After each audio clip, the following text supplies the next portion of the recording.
This channel does not promote any violent, harmful, or illegal activities. All content provided by this channel is meant for an educational purpose only. গতকালের এই ঝড়ের তাণ্ডবলীলা ময়নাগুড়িও দেখেছে, ব্যাপকভাবে দেখেছে। বহু ঘর সেখানে ভেঙে গিয়েছে, ভিটেহারা কয়েকশো পরিবার, গাছ ভেঙে বিদ্যুৎহীন হয়ে পড়েছে বিস্তীর্ণ এলাকা। সেই লণ্ডভণ্ড ঝড়ের পরবর্তীকালীন সেই ছবি, লণ্ডভণ্ড হয়ে যাওয়া সেই ছবি আপনাদের দেখাচ্ছি আমরা। টর্নেডোর অভিঘাতে এক প্রকার লণ্ডভণ্ড চেহারা ময়নাগুড়ির।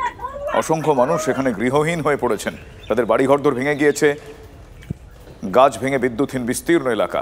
শোনাবো কিছু বক্তব্য আপনাদের। আর এই সেই অভিশপ্ত জায়গা, এই যে দেখতে পাচ্ছেন যে গাছ, এই গাছ চাপা পড়ে কিন্তু গতকালকে যে বিধ্বংসী টর্নেডো হয়েছিল, সেই টর্নেডোতেই এই ডাল চাপা পড়ে মারা গিয়েছিলেন, মানে প্রথম মৃত্যুর খবর পাওয়া যায়। এই সেই অভিশপ্ত ঘটনাস্থল, যেখানে আমরা লক্ষ্য করলে কিন্তু দেখতে পারবো যে এখনও এই যে চাপ রক্ত কিন্তু এখনও পড়ে আছে।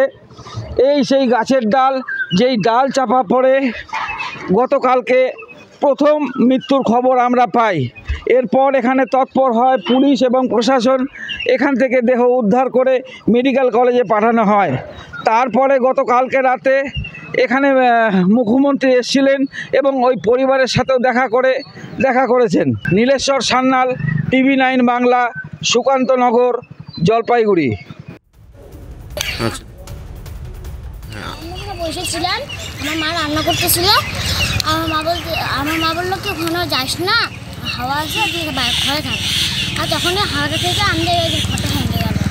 তোমাদের কটা ঘর? হ্যাঁ, কটা ঘর? আমাদের একটাই ঘর। ঘরটা ভেঙে গেছে। কালকে তখন কোথায় রাত কাটে? আমার দিদির বাড়ি। হাওয়া যখন দুম করে হাওয়া আসে, তখন গাছপালা বাড়িঘর তখন মানে চাপা পড়ে আমরা ছিলাম ভিতরের মধ্যে। ভিতরে চাপা পড়েছিলেন, তারপর বেরোলেন কিভাবে? ওই যে পাবলিকে আমাদের 3 জন পাবলিককে মানে আপনারা চিৎকার করছিলেন? হ্যাঁ, আমরা সবাই মিলে চিৎকার করছি। তখন পাবলিকে আমাদেরকে মানে আইনে বাই করেছি, এই ভিতর থেকে বের করলো। হ্যাঁ, তারপরে কি আসছিল প্রশাসনের লোকজন? হ্যাঁ, আসলো। ওরা কি করলো? এসে দেখলো, বলে কি এরকম হচ্ছে, আমরা তার ব্যবস্থা করব। এই মুহূর্তে আমি রয়েছি জলপাইগুড়ি জেলার ময়নাগুড়ির মাধবডাঙ্গা 2 গ্রাম পঞ্চায়েত এলাকায়, যেখানে কিন্তু গতকালকে সেই ভয়ঙ্কর ঝড়ের ভয়ঙ্কর স্মৃতি এবং আতঙ্ক চোখে মুখে রয়েছে এলাকার মানুষের।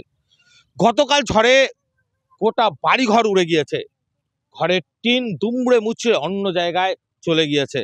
ঘরের ভিতরে বাঁচবার জন্য আশ্রয় নিয়েছিলেন এই পরিবারের সদস্যরা, প্রত্যেকেই আহত হয়েছেন। টর্নেডোর সেই ভয়ঙ্কর তাণ্ডবের স্মৃতি ভুলতে পারছে না এলাকার মানুষ।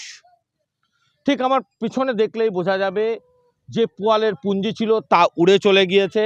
সেখানে যে পরপর 3টি ঘর ছিল, ঘরগুলি নেই। কংক্রিটের দেওয়াল ভেঙে পড়েছে নিচে এবং তার পিছনে থাকা ক্ষেত সর্বস্ব শেষ। চাষিরা দিশেহারা, গৃহহীন গ্রামের মানুষ কি হবে শেষ পর্যন্ত, তাদের সেই দুশ্চিন্তাই এখন মাথায় ঘুরপাক খাচ্ছে। সরকারিভাবে সাহায্যের আশ্বাস দিয়েছেন রাজ্যের মুখ্যমন্ত্রী, তবে কতদিনে স্বাভাবিক হবে গ্রামের এই ছবি, এটাই এখন বড় প্রশ্ন। জলপাইগুড়ির ময়নাগুড়ি থেকে রনি চৌধুরী, TV9 বাংলা। আর এই দুর্যোগ নিয়েও বেফাঁস দিলীপ ঘোষ। উত্তরে বিজেপির ঝড় শুরু হয়ে গিয়েছে, বিজেপির ঝড়ে সব লণ্ডভণ্ড হয়ে গিয়েছে। ঝড় নিয়ে বিতর্কিত এমনই মন্তব্য করলেন দিলীপ ঘোষ। ঝড় তো উত্তরবাংলায় শুরু হচ্ছে, ঝড় ভোট ওই দিক থেকে শুরু হচ্ছে, বিজেপির ঝড় শুরু হয়ে গেছে, তাতে লণ্ডভণ্ড হয়ে যাচ্ছে। দেখুন, এই সময় কালবৈশাখী হয় স্বাভাবিক, এটা কিন্তু উত্তরবাংলায় এই ধরনের কালবৈশাখী আমরা প্রথম দেখলাম, আর খুব ভয়ঙ্করই হয়েছে। আবহাওয়া এবারে এত খারাপ চলছে, ডিসেম্বর মাস থেকে দেখছি প্রতি 10 দিন অন্তর বৃষ্টি হচ্ছে, আবহাওয়া শরীরও খারাপ হচ্ছে। তো প্রাকৃতিক দুর্যোগ, সরকারের দায়িত্ব সাধারণ মানুষের সঙ্গে দাঁড়ানো। আহতদের দেখতে শিলিগুড়ি হাসপাতালে অভিষেক বন্দ্যোপাধ্যায়। দিলীপ ঘোষের মন্তব্যের সরব তৃণমূল কংগ্রেসের সেকেন্ড ইন কমান্ড। প্রাকৃতিক দুর্যোগ নিয়ে ব্যঙ্গ বিদ্রুপ চলছে। আজ কিছু বিজেপি নেতা ছবি তুলতে এসেছেন, এদের মুখোশ খুলে আসল চেহারা প্রকাশ্যে আনতে হবে। তো অভিষেকের যাদের এতটুকু ন্যূনতম উপলব্ধি নেই যে এই নির্বাচনকে সামনে রেখে রাজনীতি না করে, যাদের মানসিকতা দেয়নি এবং তাদের প্রকৃত চেহারাটা, মুখোশটা খুলে গিয়ে মানুষের কাছে উন্মোচিত হয়েছে। যে একটা ঝড় নিয়ে যারা, প্রাকৃতিক দুর্যোগ নিয়ে যারা হাসি ঠাট্টা করছে, ব্যঙ্গ বিদ্রূপ করছে, তাকে জিজ্ঞেস করা হয়েছে যে আপনি এই প্রাকৃতিক দুর্যোগ নিয়ে, ঘূর্ণিঝড় নিয়ে কি বলবেন। সে বলেছে বিজেপির ঝড় চলছে, সেই জন্য সব জায়গায় লণ্ডভণ্ড হওয়া শুরু হয়ে গেছে। অত্যন্ত দুর্ভাগ্যজনক। বিজেপি প্রার্থী রেখা পাত্রর ব্যক্তিগত তথ্য ফাঁসে কড়া বিজেপি। সোশ্যাল মিডিয়ায় সরকারি প্রকল্প এবং ব্যাংক অ্যাকাউন্টের তথ্য ফাঁসের অভিযোগ উঠছে, আর তৃণমূলের বিরুদ্ধে কমিশনে নালিশ জানিয়েছে বিজেপি। সরকারি প্রকল্পে গ্রাহকদের তথ্য ফাঁসে পদক্ষেপের দাবি, তথ্য ফাঁসে উচ্চ পর্যায়ের কমিটি গঠন করে তদন্তের দাবি। তৃণমূল কংগ্রেসের অফিসিয়াল এক্স হ্যান্ডেলে সাসপেন্ডের দাবিও তুলেছে বিজেপি। দেবাংশুকে রেখা পাত্রর কাছে নিঃশর্ত ক্ষমা চাওয়ার দাবি করা হয়েছে।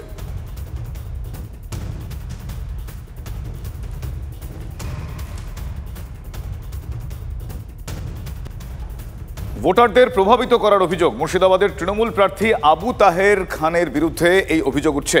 উপহার দিয়ে ভোটারদের প্রভাবিত করার অভিযোগ, আর এই অভিযোগ আনছে সিপিএম।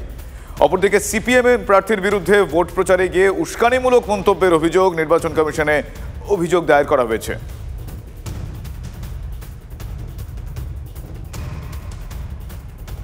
বিশ্বভারতীর অধ্যাপকের বিরুদ্ধে পড়ুয়াদের বিক্ষোভ, পড়ুয়াদের হয়রানি এবং 3 ছাত্রীকে অশ্লীল মেসেজ করার অভিযোগ উঠছে তার বিরুদ্ধে। প্রতিবাদে ওই অধ্যাপকের বিরুদ্ধে গো ব্যাক স্লোগান তুলে বিক্ষোভ দেখান পড়ুয়ারা। প্রফেসরকে তার কক্ষ থেকে বের করে তালা ঝুলিয়ে ক্লাস বয়কট করেন পড়ুয়ারা।